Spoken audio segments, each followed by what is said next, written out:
उत्तर प्रदेश के सीतापुर जनपद में हुई पत्रकार और आरटीआई एक्टिविस्ट राघवेंद्र वाजपेयी की हत्या के बाद पत्रकारों और सामाजिक संगठन राजनीतिक दलों में भी काफी आक्रोश है। यहां तक कि आज पत्रकारों ने सीतापुर जनपद में पत्रकारों ने एक आंदोलन शुरू कर दिया है। उनका कहना है कि राघवेंद्र वाजपेयी के हत्यारों को फांसी की सजा दी जाए, तो वहीं पर मृतक के परिजनों ने शव को हाईवे पर ले जाने का प्रयास किया। हालांकि पुलिस ने उन्हें रोक दिया है और बाद में परिजनों को समझाने बुझाने में प्रशासन के लोग कामयाब रहे हैं। प्रदेश में सीतापुर जनपद में कानून हुई व्यवस्था के नाम पर पत्रकार एक और तरफ आरटीआई जहां एक्टिविस्ट की सरकार हत्या काफी के दावे कर रही बाद है कि यहाँ कांग्रेस की कानून पार्टी के व्यवस्था पूरी तरह से वरिष्ठ चुस्त नेता और शैलेंद्र दुरुस्त तिवारी बबलू ने लेकिन भाजपा हकीकत सरकार पर कुछ करारा और हमला बोला अब है। उन्होंने इस बात का क्या प्रत्यक्ष कहा, प्रमाण आप भी यह है सुनिए कि उनकी राजधानी पूरी लखनऊ बात। से तो सटे उन्होंने हुए यूपी सीतापुर न्यूज जनपद रिपोर्टर से में बात करते दिन हुए दहाड़े कही है। सरेराह आप भी एक सुनिए उन्होंने पत्रकार की जो भारतीय जनता गोली पार्टी मारकर सरकार पर निर्मम हमला हत्या कर किया दिया है। है। प्रदेश में कानून व्यवस्था के नाम पर एक तरफ जहां सरकार काफी दावे कर रही है कि यहाँ की कानून व्यवस्था पूरी तरह से चुस्त और दुरुस्त है, यानी लखनऊ से सटे हुए सीतापुर जनपद में दिन दहाड़े सरेराह एक पत्रकार की गोली मारकर निर्मम हत्या कर दी गई है। आप भी यह सोचकर हैरान रह जाएंगे कि जिस जगह पर यह हत्या हुई है वो बिल्कुल हाईवे के नजदीक है और रेलवे क्रॉसिंग के पास है। वहां पर बदमाशों ने पत्रकार को 4 गोलियां मारी हैं। इस बात की पुष्टि पोस्टमार्टम रिपोर्ट में हुई है।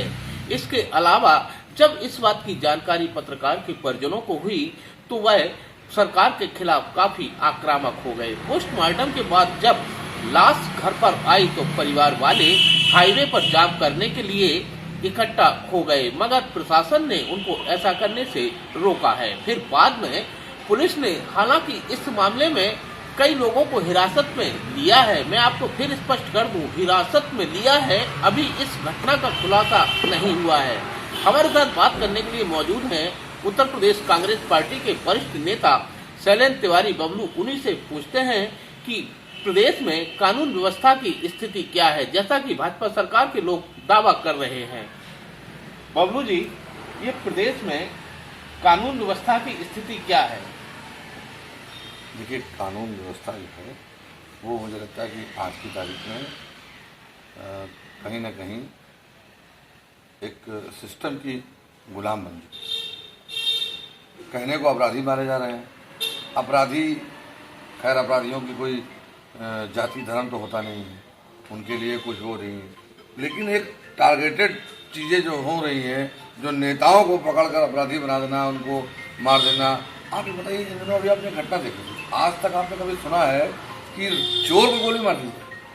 इसलिए चोर को गोली मार दी गई कि वो बता ही ना पाए क्या हुआ घटना। नहीं तो साफ साफ जाहिर, तो चोर को जान से मारने का क्या मतलब? ये आप कहाँ का जिक्र कर रहे हैं, चोर को गोली मारने? जो चिन्हट में रॉबरी हुई थी उसमें पकड़ा गया और उसको गोली मार दी गई, क्या कारण? आप सोचिए।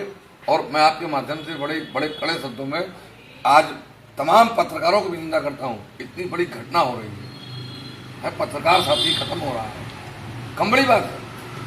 आप बताते हो कि लॉ एंड ऑर्डर, जबकि उन्होंने इंगित किया था कि भाई मुझे धमकी मिली है, मेरे साथ ये घटना हुई है, मगर आदमी मानने को तैयार नहीं। कुल मिला के मुझे लगता है कि सरकार हो या सिस्टम हो या जो भी इसके पीछे लोग हैं जो कानून व्यवस्था की सुरक्षित और ऊंचाई अच्छी होने की दम भरते हैं, उन लोगों को आज की तारीख में सोचना चाहिए, जवाबदेही बननी चाहिए, कौन जिम्मेदार है।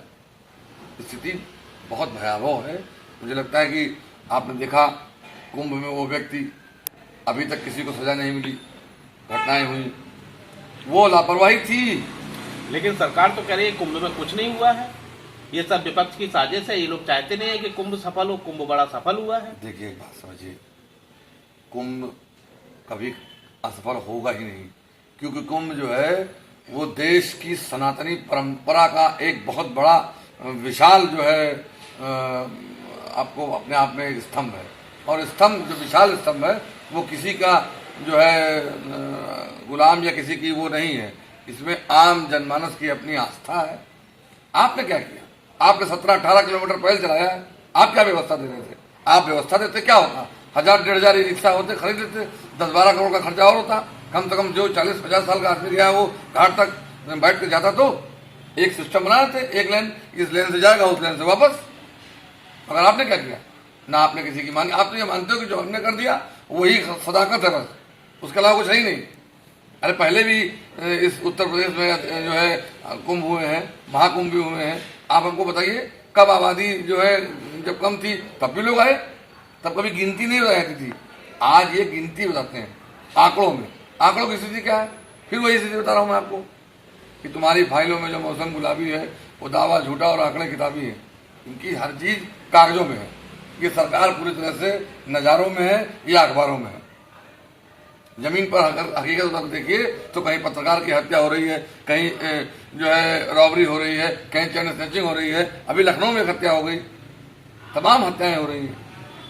आप बता रहे हो कि अपराधी जो है नहीं, अपराधी प्रदेश छोड़ चुके हैं।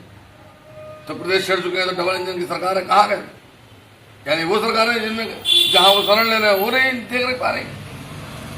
कुल मिलाकर के वास्तविकता ये है कि यहाँ से लेकर के लॉ एंड ऑर्डर व्यवस्था के नाम पर सरकार पुलिस को जिस तरह से परामर्श दे रही है, जिस तरह से कानून में जो है परिवर्तन करने की बात कर रही है, कभी वो एक एक कुंडे को चेक कर रही है, कभी वकील को दबाव बना रही है, कभी पत्रकार का दबाव बना रही है, नेताओं को जेल भेज दे रही है। आप हमको बताइए, विपक्ष के नेता सुअर हैं?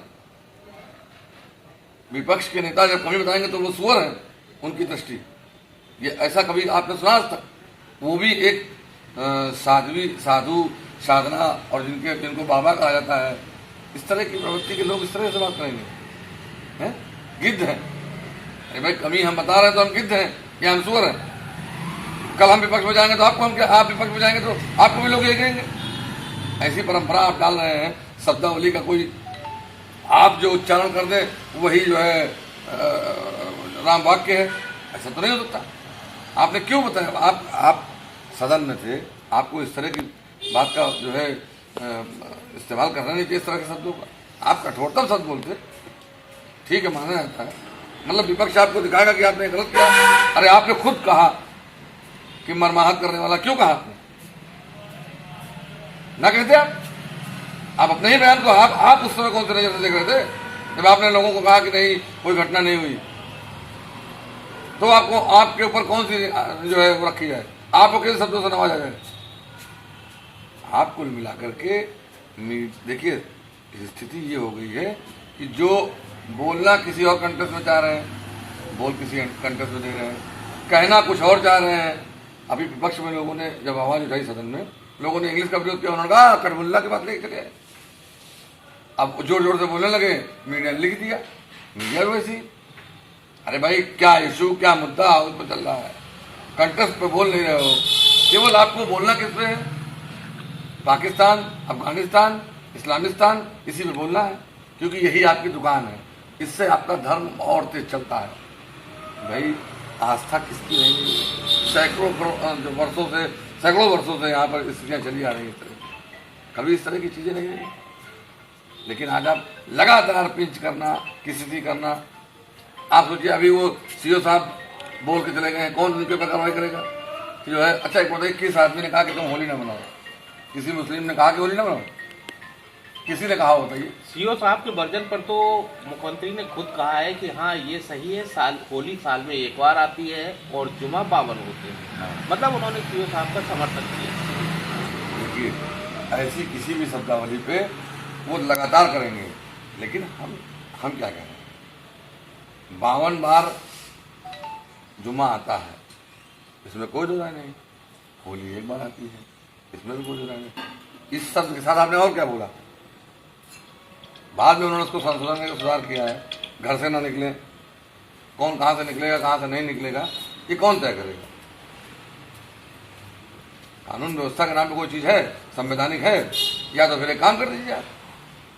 आप कहिए कि सब जितने मुस्लिम हैं अभी से इतना पूरा बिस्तर उठाएं और प्रदेश छोड़ दें, देश में जहाँ जगह मिले वहाँ रह जाते। ये सब बातें आप कर नहीं सकते, क्योंकि आप गुड़ खाते हैं और गुलगुले से परहेज करते हैं। केवल और केवल देश की जनता को गुमराह करना चाहते हैं। केवल और केवल प्रदेश के लोगों को जो है इस ऐसी कारगुजारी से लड़ाना चाहते हैं। आप बताइए, पत्रकार की हत्या हुई, बताया उसने, किसने मारा? किस धर्म के लोगों ने मारा? किस धर्म का आदमी गया? अगर आप जैसे धर्म से जोड़ते हैं तो कैसे गया? और अगर आप इसे अपराधी जोड़ते हैं तो कहाँ अपराधी पकड़े गए, कौन से अपराधी बचे हैं? कुल मिलाकर के मिलाओ उसको मिट्टी में फूट के, चलाओ बिल्डोजर। और ऐसे आपको जो मिल रहे हो, हम तो कह रहे हैं आपके माध्यम से कि 5 करोड़ रुपए दीजिए उनके परिवार को, उनमें नौकरी दीजिए किसी को, क्योंकि एक बड़ा हादसा है। जब तक आप बड़ा मुआवजा नहीं देंगे तब तक आपको समझ में नहीं आएगा कि आम व्यक्ति के साथ क्या हो रहा है, आम आदमी की सुरक्षा के नाम पर क्या है आपके पास।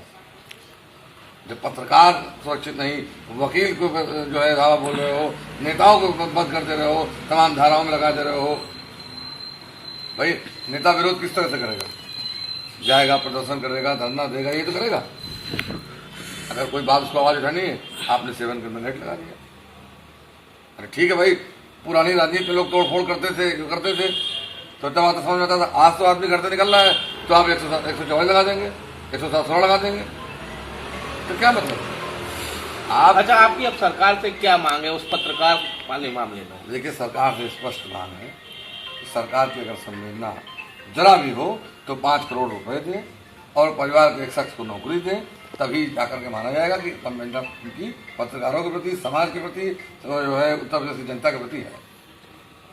तो ये हमारे साथ थे कांग्रेस पार्टी के वरिष्ठ नेता शैलेंद्र तिवारी बबलू। इन्होंने स्पष्ट कहा है कि सरकार में यदि संवेदना है तो सरकार उस पत्रकार के परिजनों को 5 करोड़ रुपए का मुआवजा दे और एक व्यक्ति को सरकारी नौकरी दे। देखते रहिए आपका अपना चैनल यूपी न्यूज सिर्फ सच।